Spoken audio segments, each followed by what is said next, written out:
Hey everyone, thank you so much for watching today's video. In today's video, I'm going to show you a soft matte glam look, which isn't too complicated.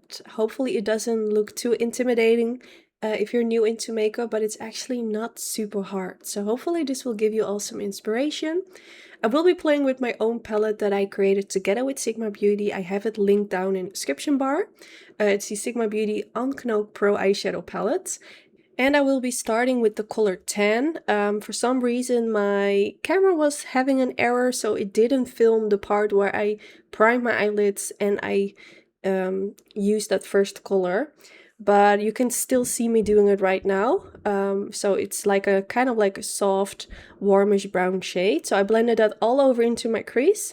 Then I went in with the color Cottage and I applied this underneath the highest point of my brow. And then I went in with this pencil, which is the NYX Cosmetics Jumbo pencil. And I'm using a flat shader brush from Sigma Beauty. I'm just kind of softly like blending out the edges. So this is kind of going to be like the base for the eyeshadow, which is going to be on the eyelid. I wanted to do a white eyeshadow only on the lid, so I thought let me just use this pencil as a base so the white eyeshadow will look extra white and it will be a little bit more long wearing, I think, because the eyeshadow will kind of like stick into this creamy pencil and it will just look intenser and stay in place a bit better.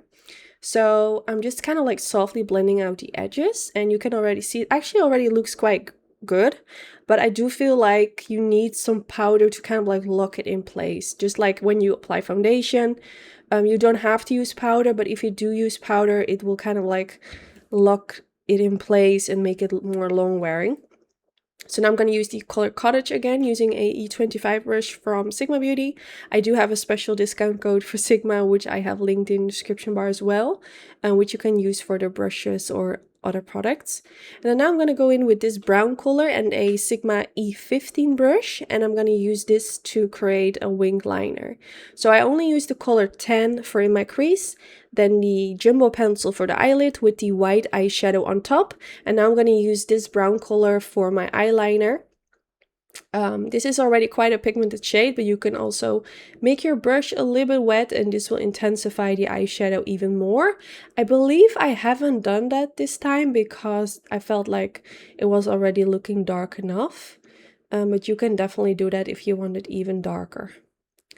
So first I just like focused on creating that line above the lash line, then I switched to a Sigma E75 brush.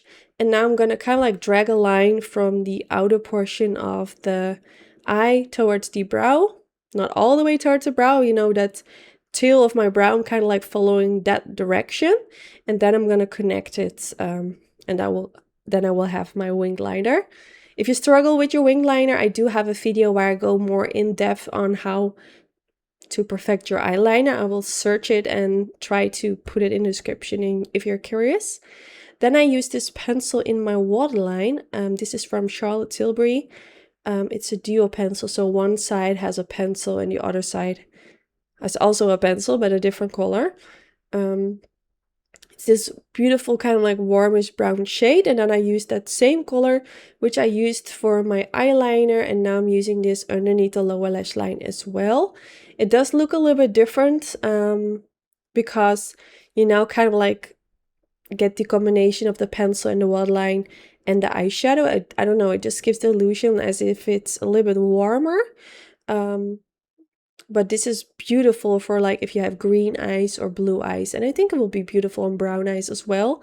But it will definitely like pop green if you have it in your eyes. Beautiful. So now I'm gonna curl my lashes because we're actually already at the last step. It's time for mascara. Now you can either just go for mascara or you can go in with some falsies, which I'm gonna do.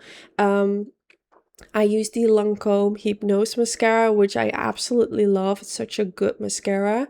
And I actually felt like my lashes looked quite good without falsies on, but you know, it always makes the eye look even prettier with lashes in my opinion. So I like to go that extra mile for you guys. So yeah, I did go in with false lashes. I went for like the wispy lashes from Ardell, which are not too dramatic. I love them. And yeah, this is the finished result. I really hope you like how it turned out. Let me know if you're going to try it out, or do you still feel like it's a bit intimidating? I think it's actually not too complicated, so if you do like the look, definitely give it a go. And yeah, I just want to say thanks for watching, and hopefully I'll see you all in the next one. Bye guys!